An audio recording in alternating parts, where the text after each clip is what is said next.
one of the things that I sometimes get asked is, where do you get your ideas? For me, I don't have to go looking for ideas because they're always roiling around in my head. And the crucial thing to me is finding an image that fits the idea. So, okay, this piece, another gray outside. And on this, the title. Broken Garden? Looking good. Looking good. Looking good in a bunch of rocks. And this is another one of these boxes that open this way.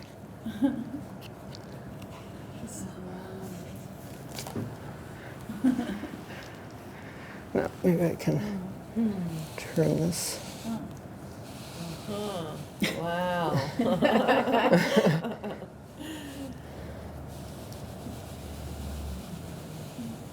The white on the floor of it? What are the white? Are they shells? These, they're bones. Oh. Yeah. And the larger bush? These?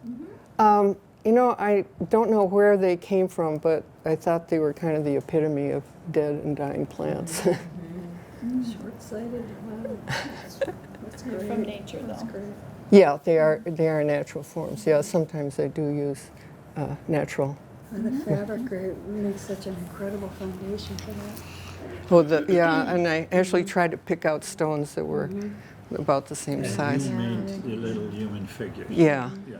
Out of what material? Well, balsa wood and a lot of filler, but and a lot of filing and shaping. The balsa wood you sculpt it then? Yeah. So you take a thick piece of balsa wood and actually do a sculpture out. Well, actually, I do it in pieces. So, like, I'll do the torso and then add the legs and add the arms, etc. Okay. Yeah. Yeah. And then you sew the clothes. And then I sew the clothes. Yeah. And I don't know if you can. Yeah. So, what would you make of that? That's all that matters, right? What you can see in the mirror. That's the point. Yeah. And they're certainly not seeing what's going on around They're them. blind. Yeah. Yeah. It's all about appearance. Okay. Okay. Now this is a slightly different concept, but. And then the wrapping, green usually suggests nature to me, so. Yes. It's kind of warm, enclosing nature. Now this piece, here's the title. It's pretty subtle. It's Ars Brevis, and it's a variation on the old Latin thing, Ars longus vita brevis. Art is long, life is short. And I kept thinking about, well, you know, that's really doesn't seem right because life seems a lot longer than art. So I explored that and then did this piece about that idea.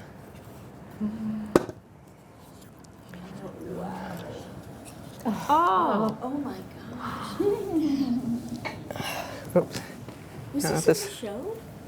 I don't remember. This, no, these are all brand new.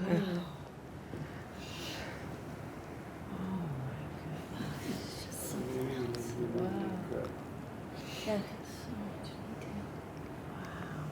Well, tell us about the images that you chose for each of the little frames. Well, these are all classical Western art. Okay. Yeah, I see the There's- Last Supper. right. Picasso, Bruegel, How did Van you Gogh. get these? You made them on the computer? Yeah, I Xeroxed them. Yeah, Xeroxed them and then reduced them. reduce them. Yeah. Photoshop. I wanted to do forms that were totally unique. And so actually at a book sale I found this great book called Manipulating Fabric. And it had all these ways of working with fabric to put it into all different kinds of forms. And I thought, oh, I need to explore that. So I used that a lot to get like the puffball kind of thing. And these are were flounces. And the little in the spines. Huh? These, Yes. the spines are, I actually denuded a barberry bush. I had a wonderful painting teacher who emphasized that the darks and light in a painting express the drama of the painting, but the color expresses the mood of the painting. And so I've always used that. I need that color to evoke the whole atmosphere of the piece.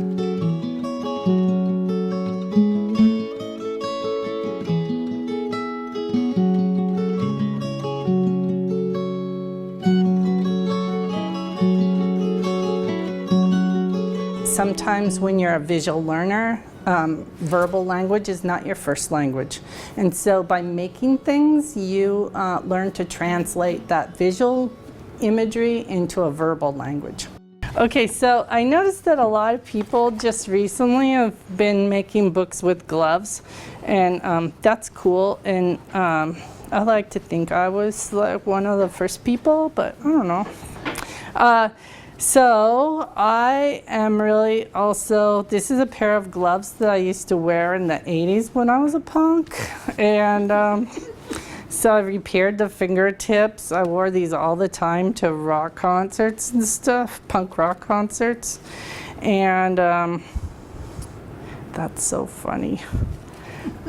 So I used to do sets for a punk rock band in Seattle called, this you probably didn't know about this book, a punk rock band called Student Nurse, and I would like take old slides, and not that this has much to do with this book, but it's more about the gloves, I guess. I would take these slides, and you know the old slide projectors got pretty hot. I would take 2 pieces of plastic and put shaved crayons between the 2 pieces of plastic and then stick them in the slide projector, and then these melted crayon things would be behind the band. I know. And of course I ruined like, I don't know how many slide projectors. It's all about the wax for me. They have irons. I know. Oh goodness. Anyway, so these gloves were involved in that activity. And then to add to the sweetness and light part of the gloves, so I also like to study like comparative religions and archaic texts, and for a long time I knew all the meanings of flowers from that Victorian era. I like the Victorian era kind of sentiments and a lot of their designs and the whole thing about abundance. I still like that. And so this is the language of the gloves. And there'd be like this thing of like you couldn't talk directly to somebody of the opposite sex, but you could do stuff like bite the tip of your glove and send them a message by that. So, so this says, I wish acquaintance, and then the back says what you need to do that, and it's hold the glove this tips downward. So you take your gloves off and like do something with them. This one says kiss me, and then put the right glove on with thumb exposed. Whoa. And then this was a glove that I wore a lot to the punk rock concerts too. I'm shocked. And it says strike glove over the hand. And then yes, I love another. Strike the chin with the glove. Is this constructed, or Yeah. is that actually a language in the Victorian? It is a language in the Victorian era. And then this is this ring that I'm wearing right here. This is the engagement ring that my now husband made for me. So you can see that they're all like, I guess if you followed all the work, you'd see what was happening. It's like my diaries, I guess, visual journals. We are watched, and this is an ostrich skin glove. And that's the twirl your gloves around your fingers. Here's my initials.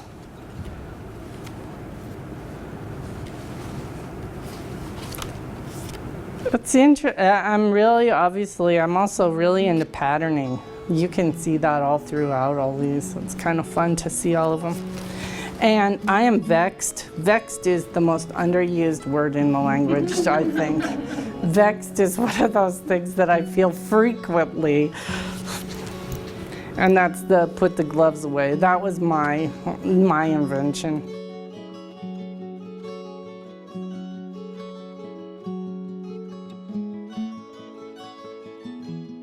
Bill is so integral to everything that happens in my studio now that it didn't feel right that his name doesn't go on anything. So together we made this book called Solar Return. So this book celebrates a year of gathering plant material in the garden and dyeing the paper. And that process started even before Soil Dwellers, because we had been making paper and setting it aside before the Soil Dwellers project came up. So this book, Solar Return, it's bound with a Coptic stitch that's an exposed spine sewing, and has a little bit more paper inside the box. And I want to start with the quote. There is some information in this book that describes the process. It has a half title, and now the glasses up there.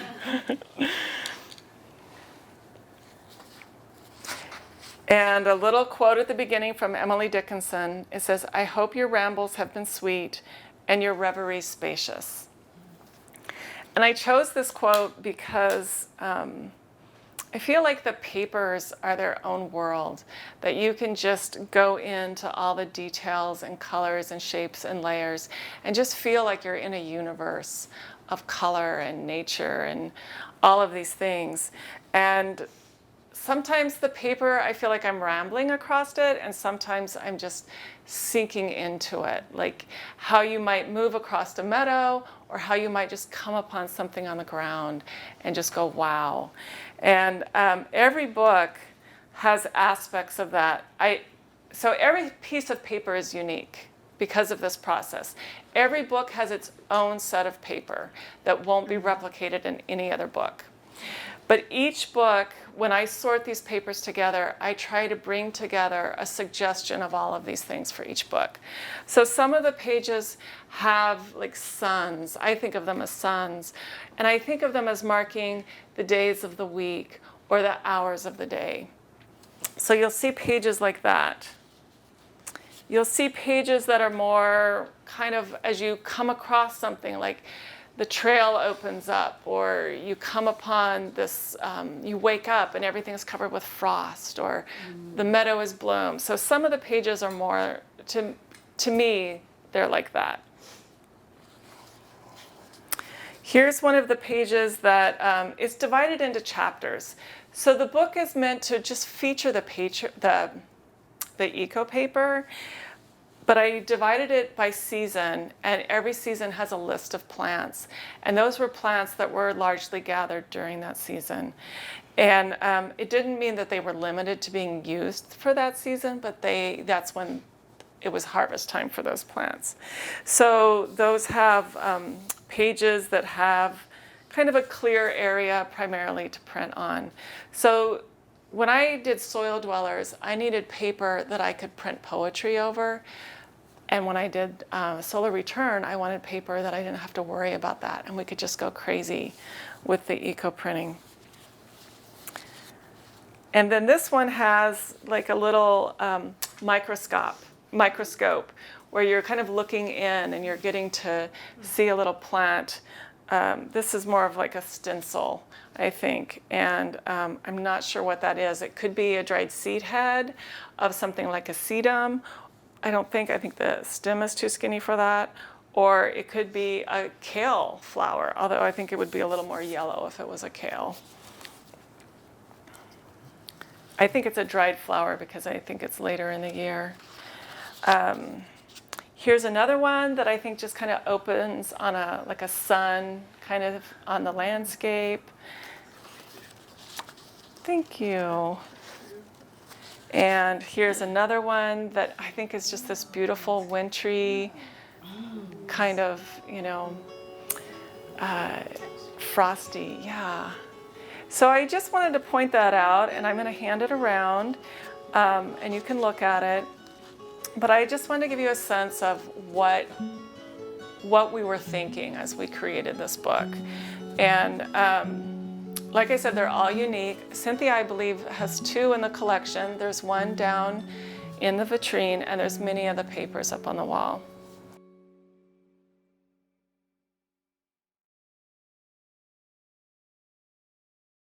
As I said, there are 12 of these altogether, of these. It's a leather binding, a leather spine, and painted and textured paper, metal on the, let's see, I hope I can do this. And the pages are, you know, stiff. And some of them are metal. So this is aluminum with letterpress printing on the aluminum. Jessica Spring, our fearless collaborator in Tacoma, risked everything to to print on metal here, and because it, like, you know, presses, letterpress presses are not made to do that. But she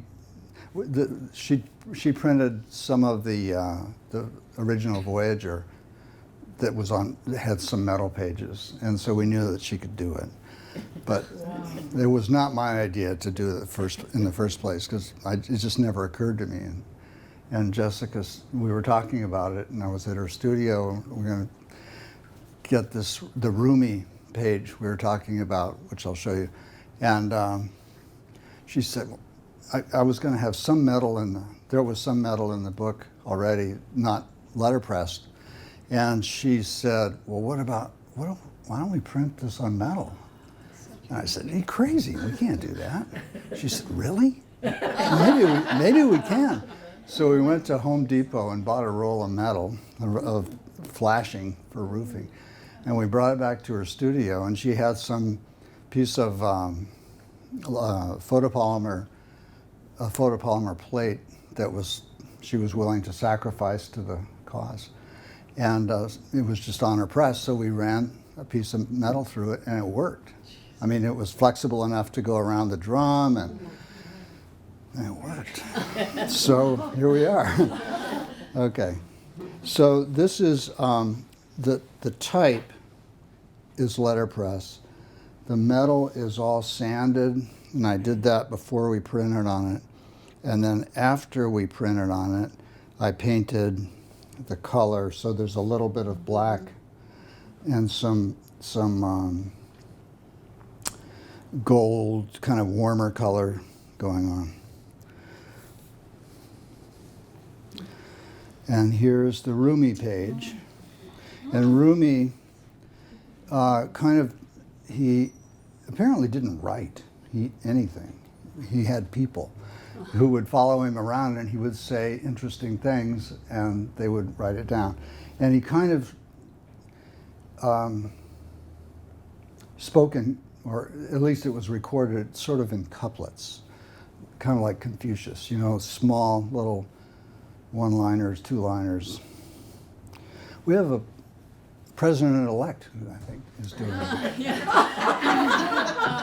I won't go there anymore, but I couldn't help it. The tweeter, right. Yeah, this is just, right. He was just ahead of his time. Okay, so all of the metal that you see is treated the same way, and that is, I sanded it first with just by hand, with a belt sander, and I got all these I kind of drew with the sander, and then it was printed. The type was printed, and then sprayed color over that. And there are other steps involved. I mean, sealing and lacquer, urethane and stuff to protect everything. But, so then there's a little break the little, I don't know if you can see texture here. I mean, there's color texture, but there's also, I mean, it is textural. And then this starts. So this is some excerpts from Leaves of Grass. Maybe I shall read one or two of these. Yeah, just to give you an idea of what we're talking about. Unfortunately, I've not committed this to memory, so. There's some in here that I'm more that I like better than others, but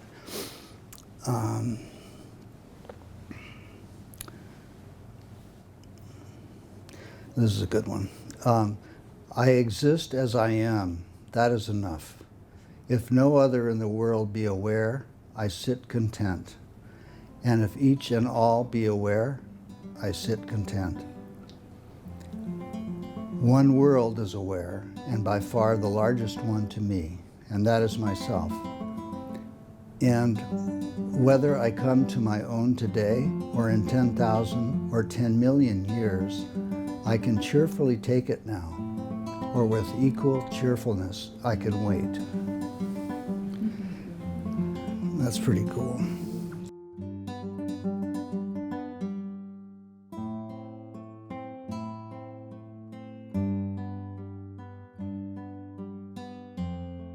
I'm here to introduce two amazing creative women and prompt them with some questions. On the surface, one might say their work has little in common, except that it's exciting and innovative and really smart. But they have known each other for a long time and have influenced each other and been friends and collaborated over many years. Lois Morrison has been an artist throughout her life. She creates all kinds of work: prints, soft sculptures, quilts, books, among many things. She lives with her husband, Phil Ziegler, in a house that seems to me to be a fairy tale, surrounded by years of carefully accumulations of antiques and precious discards that in her visionary way she sees as art. Her whimsical world is populated by the yellow goat, who's one of my favorites, the capybara, who wears a hat and rides a horse, and the many elephants and ever-popular Saint Ostrich, the heroine of the most recent Lois and Julie collaboration. I've been lucky enough to know Julie Chen and her work since the early 1990s. She is considered by most people in the book arts field to be among the most intelligent, complex, and creative artists working in the book form. Her book works are a perfect melding of art and craft. Her books must be read, experienced in the physical form, handled, and contemplated. There is nothing easy or transitory about her work. She has dealt with a myriad of very serious topics: death, environmental issues, civil rights, the biases of belief, troubled relationships, political and social strife, and the foundation of creative vision. How do you both work with inspiring yourself? I guess that Lois just sits and thinks, and that's plenty. But I'd like to hear that. Lois, you always seem to have like more ideas than you can work on at any one time. Yes, I've never had a block. Which is amazing. Well, my hand doctor, the one who's worked on my hands, so his wife was a psychologist, and she dealt with people who had blocks. And so when I went in and I knew I couldn't do anything, I said, "Can she give me a block?"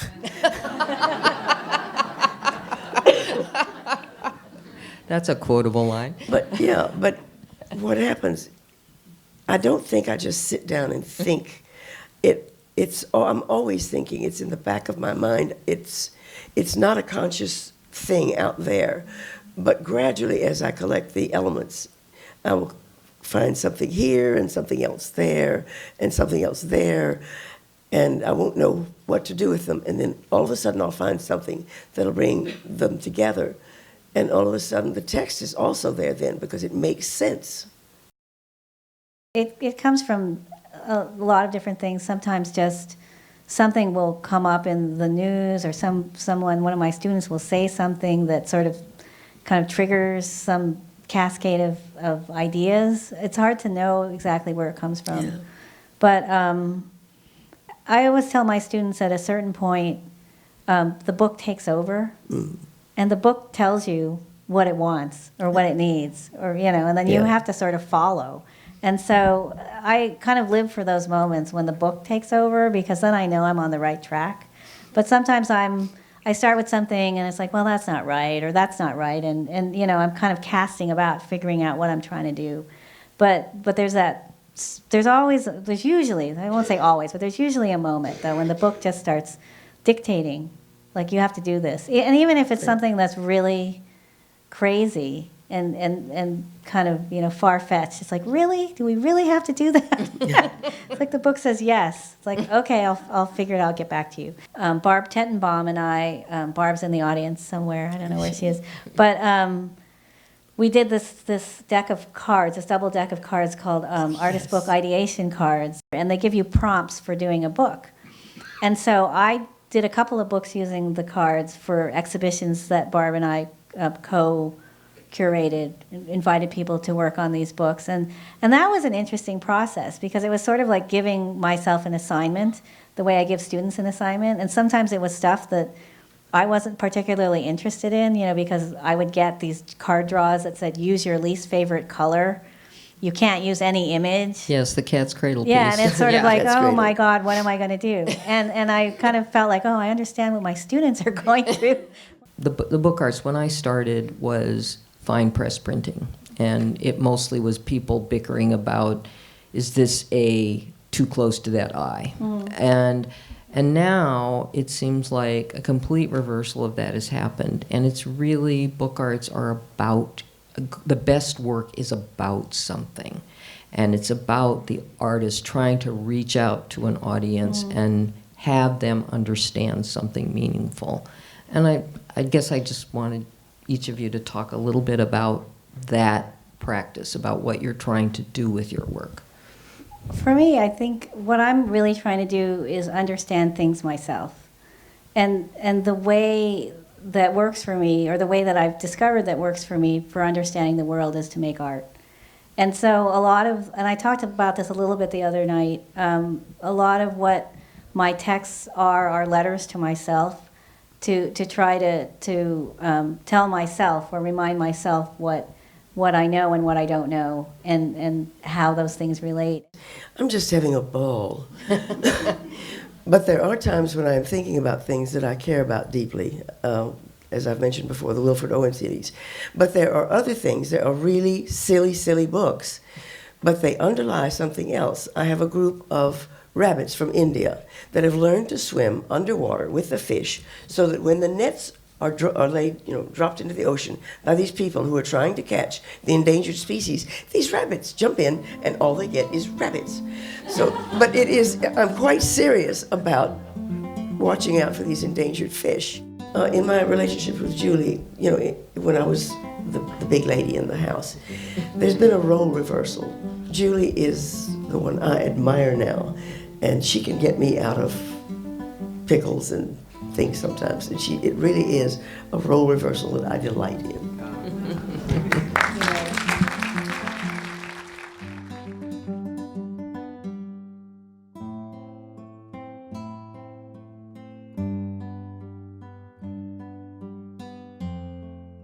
For this one, I created over 50 Islamic-based patterns for the project. I've only used 32 of them for this project, which means there could be more.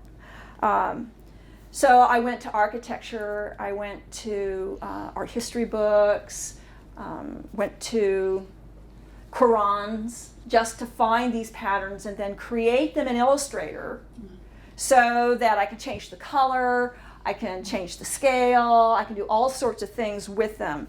So each section has its own pattern. And so Hetty was really a remarkable paper folder for envelopes. And so the beauty of envelopes is that you can have little elements. And so, my dearest brother, I've come across an opportunity for you, not necessarily of a lifetime, but it could be of benefit to you. So, here's a little sample of fiber.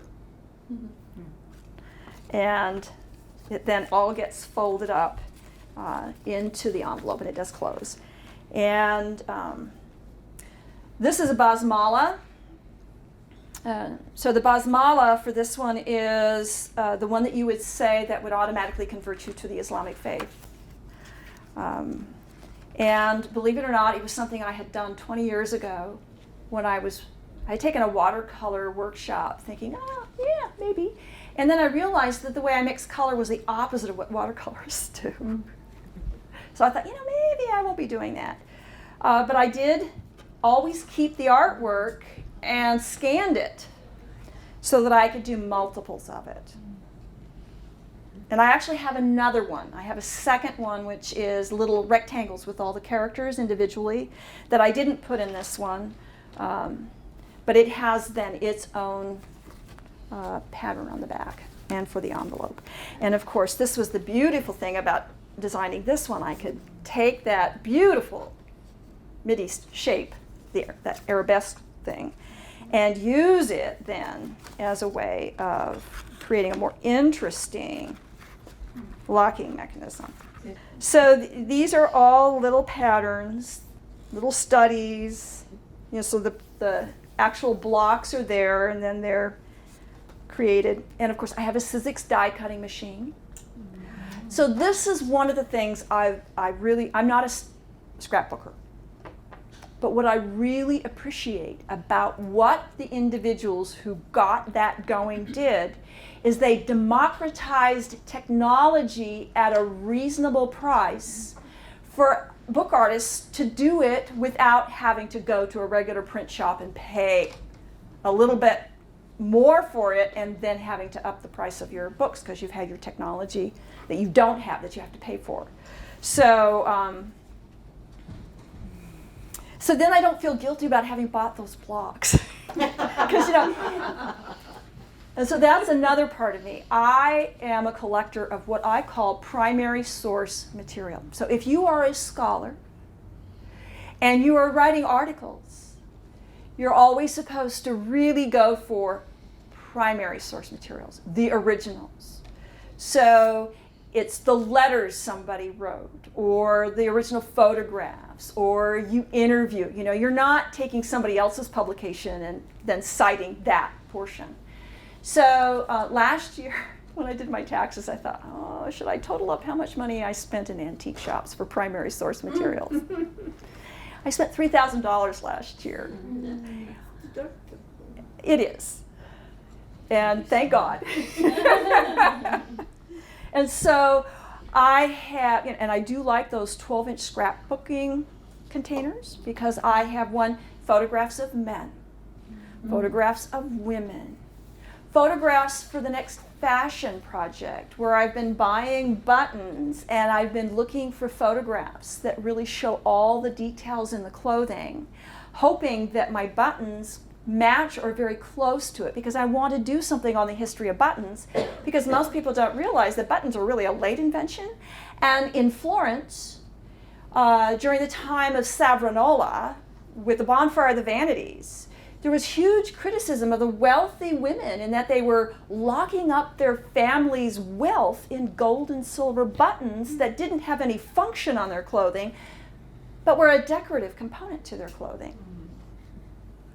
And so, and so, part of it is, they're beautiful objects in their own right, and here's all this beautiful detailing in clothing, and how can you put them together? So I'm going to inkjet print on the fabric, I'm going to put the buttons on the fabric, there'll be sections that have history on the buttons that are there, when they were created, and, then I can accomplish all my goals, educate, use.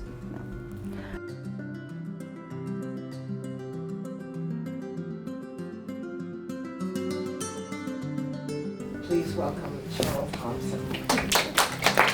Thank you, dear. You can see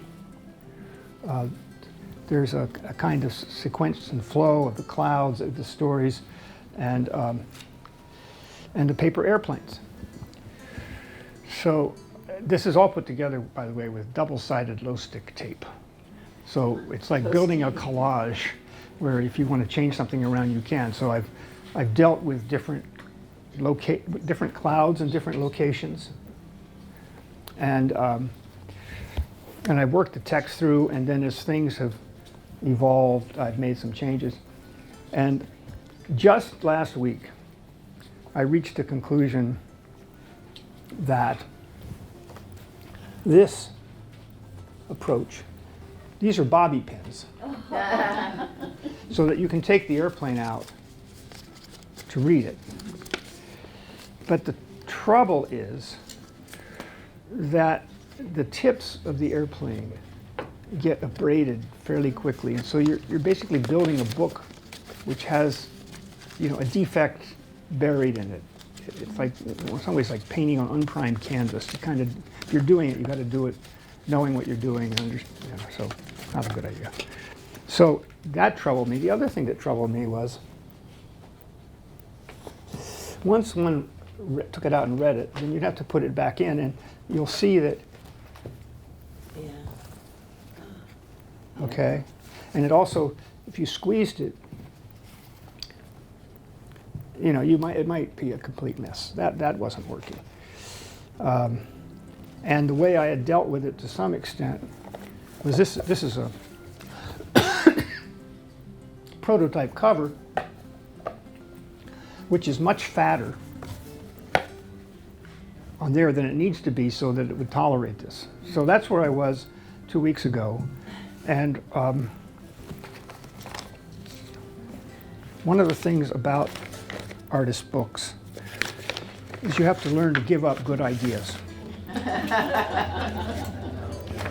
So the bobby pin idea has now gone away. Partly because I had sitting in my studio from a trial 7 years ago of where I had stuck, you know, a little paper airplane in a slit. I said, oh, man. So here was my first trial using a center split. And what's great is you see the sky looks great with even though it's had holes cut in it. And but then I got looking, I said, well, I really liked it towards the center. Well, I said, well, of course you can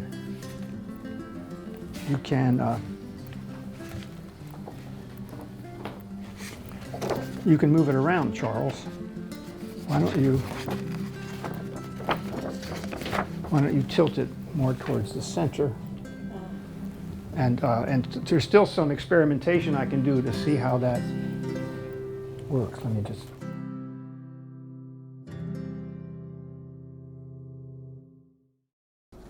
I realized on my way here that I actually don't have a whole lot of information about Suzanne Moore, the early years.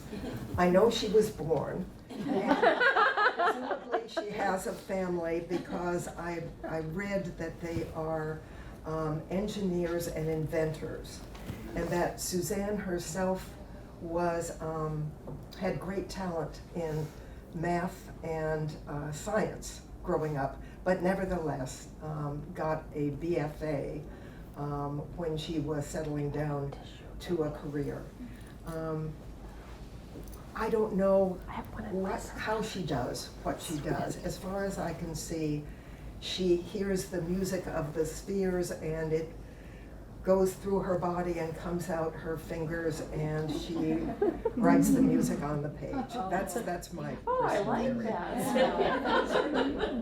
So it is my pleasure to introduce to you the talented and mysterious Suzanne. Thank you. That was really a nice introduction. Sometimes the form of the book is much more simple, and this piece that I still think of as a book came from a demo that I did in a class. And the word that I was working with, I asked students to bring things that mean a lot to them. You know, if you're going to invest the time in making a calligraphic work, and particularly making a book, bring something that is meaningful to you. So a friend of mine had written a letter about a loss in her life, and I'm sorry this theme is recurring, it just happens to be that way. We'll move on to something else. She said, I feel as though I'm standing on the brink of mystery. And that brink of mystery so stuck in my mind that I decided, well, that's what I'm going to work on as a demo. So this has a much simpler form. The folder will have a little label in it, which I haven't finished yet, but I wanted to bring it to show you because a good friend named Arne Wolf said that anything, can I borrow this and I'll hand it back to you. He said, the definition of a book is something which conceals and reveals. So it's as simple as that. And when you think about the essence of a book, it's the encounter we have with it usually has something to do with the viewer being involved with it and revealing something, whether it's conceptual and knowledge or whether it is physical by turning the pages or unrolling the scroll. So working with just that very simple idea of Julia and her standing on the brink of mystery, I had the students do an exercise where you take two pieces of paper and you put one at an angle, any angle, over the other one, and you write over it. And so this is the word mystery, M-Y-S. A lot of it has disappeared, T-E-R-Y. And because of the bleed of the ink, it created that edge that, kind of feels like the brink of mystery. It doesn't have to be legible in my mind for the reader to absorb something from it.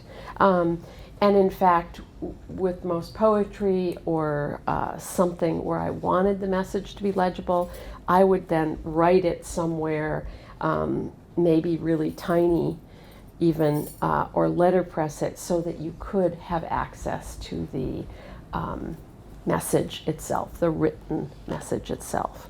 And this is black sumi ink with gouache added to it, and then all the painting is in gouache, and the leaf is a gold leaf that's applied to a very thin base that it will stick to.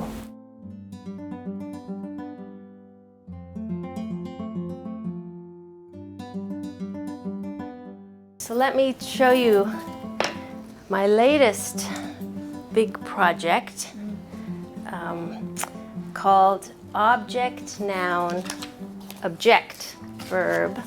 And it was made, Sandra Kroupa and Lauren Dudley invited, I think, 30 artists to make a piece for their show, Just One Look, up at University of Washington. It's University of Washington, right? Yeah. And I had Mark Burden again made this incredible box. I made a cardboard version and really put him to the challenge of making a round box, and had to have glass doors. But we were asked to select literature that they had a list of different authors, and it was wonderful. I had this idea I wanted to do with objects, and I talked to Lauren, and she was just like, oh, I'm going to send you Ruby Blondell's book, and it was Helen of Troy, Beauty, Myth, Devastation. So all the text on this side is from Ruby's book, and then all the text on this side is from Adrienne Mayer's book on Amazons. So I was just so excited to read about Amazons. And so this book is this side is talking about the objectification of women, you know, the ancient, in ancient Greece, I mean, where misogyny really feels like it comes from, you know, this idea. So these shelves come out, and I guess we could pass some of these around because they have, so the text is on the back side, and the front side are objects. And it was this wonderful way to, these ideas that were back in my head about how I wanted to I've always wanted to use orange peels, but they talk about the cheeks and the eyes being so, you know, I'm going to pass these just since I'm running out of time, and I can't read them all.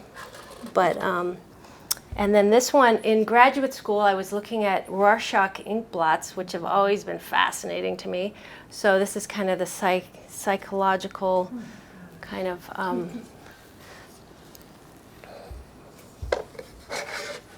and then we've got some chicken egg breasts that are attached well, so you don't need to worry. And then we've got, you know, there's lots of, with tail is kind of a derogatory word for woman, but out of her book, she talks about, you know, this idea, you know, an adolescent virginal girl ripe for marriage embodies a feminine wildness that must be tamed by sex and marriage. Otherwise, she'll be an unbroken filly running free. We don't want that. So that's a human hair tail on a horse's rear. You didn't mention the words in the eyes on this one. I didn't. Yeah. Don't miss the words in the eyes. Thank you. Yes, don't miss those. I don't want to say them out loud. Just kidding. So here's yes, the horse is ceramic, and then, yeah, and then this is a little nest, and this one is very, very, they say a single night of sex with a man will win over any woman, even apparently a virtuous wife who has been enslaved by an enemy who then rapes her. I mean, God, this is, you know, and so this one's got the gold, and I, you know, just want to say, I'm going to pass this one too, but I like the reflection, and as you're pulling out different, they kind of get obscured, that obscure. And then we've got the Amazon side in comparison. So we've got the title page and the lengthy colophon on the back. It's here for good colophons. And then Kurt, what's Kurt's last name? Kurt, he's on my colophon. He made this beautiful enclosure.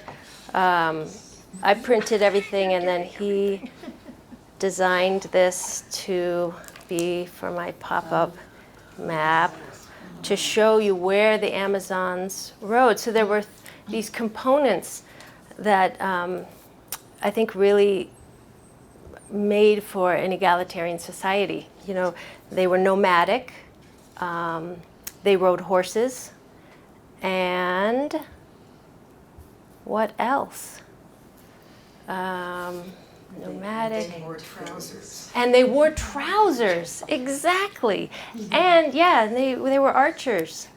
And they had, oh, I don't need to close that maybe. Kurt Van Horn. Thank you. Thank you. Camera, did we hear that? Kurt Van Horn. And then this is some more handmade paper.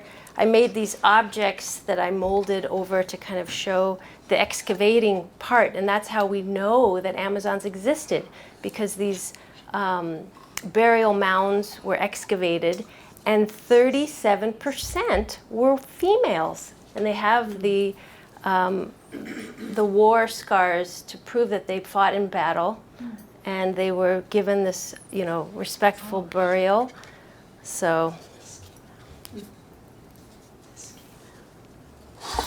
and then I've got this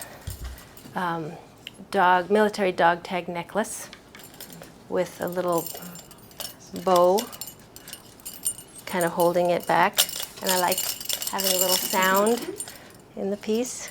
And reflection, I like getting to see the viewer being reflected in the piece.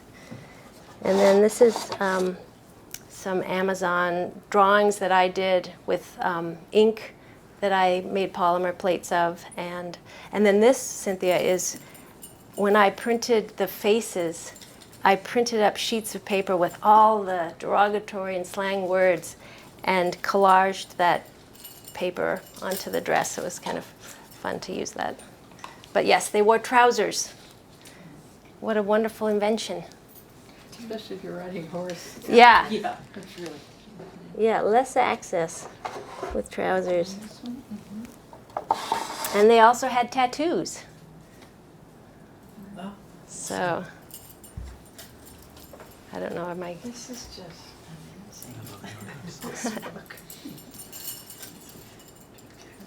amazing. Yeah, this goes this way. This goes this way. It's an attitude. And they wore, and they rode horses. So.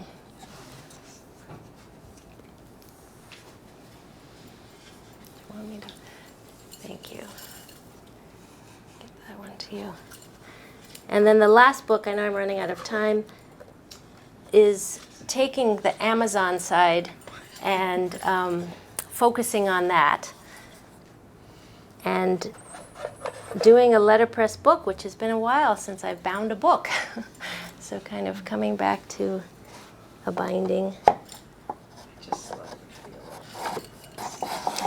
Because I went on a residency at Playa, which is in Summer Lake, Oregon, beautiful, and was able to, so for this project I did 3 Amazon drawings, and then I took this project and made an installation that was really amazing experience in Portland at White and Kennedy. They have this huge lobby, I mean, huge pillars that I turned into Greek columns. And I had, one of the columns had all these chicken egg breasts, like 223 pairs of chicken egg breasts, all shades of, you know, natural egg color, eggshell color, and made these Greek columns. It was really an amazing experience. But I made more Amazon drawings. And so it was nice to have 10 Amazon drawings in this book. I had those big drawings projected, and they were animated because it's an advertising firm. So a fellow, Adam Sirkin, animated my drawings. And so they were projected, you know, huge on the gallery wall, and they were shooting an arrow and moving a little bit. It was really quite something. So this, this book, I kind of start with the burial mound. So this is pulp painting. I made 4 different discs, so there are 4 different, I don't know if you have, there's 4 different of these carved discs, because then I could dry 4 at a time, and it's kind of fun to do them a little different. And so this is painted with pulp, and it's a tribute to our mothers, sisters, and daughters, and I dyed this paper with onion skins. So they're all kind of a little bit different. This was kind of a little different title page for me. In the installation, I had all the names of the Amazons, and they're sandblasted on the outside of this box, and then in the gallery they were up on the wall, and then printed here. This is the color of the paper, so the polymer plate that was made puts the orange. I printed it orange, and then the wood type. And then this page is onion skin dyed and has the the pop-up map. And the type is all the same. The text is all the same. I had to reset it for this book, but these are the different Amazon pictures. And this one I printed it and folded it because I wanted to kind of seem like battle. Like if you are fighting, you might be, you know, in pieces from.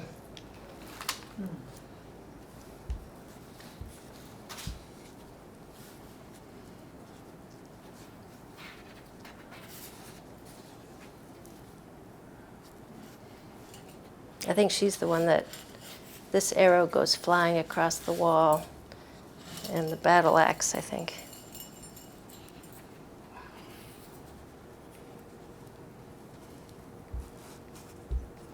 And this is kind of, you know, the myth that the Amazons cut off one of their breasts is not true.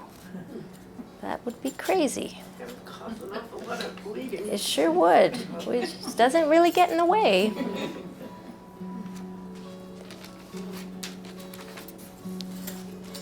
And then this one's colophon is in the back.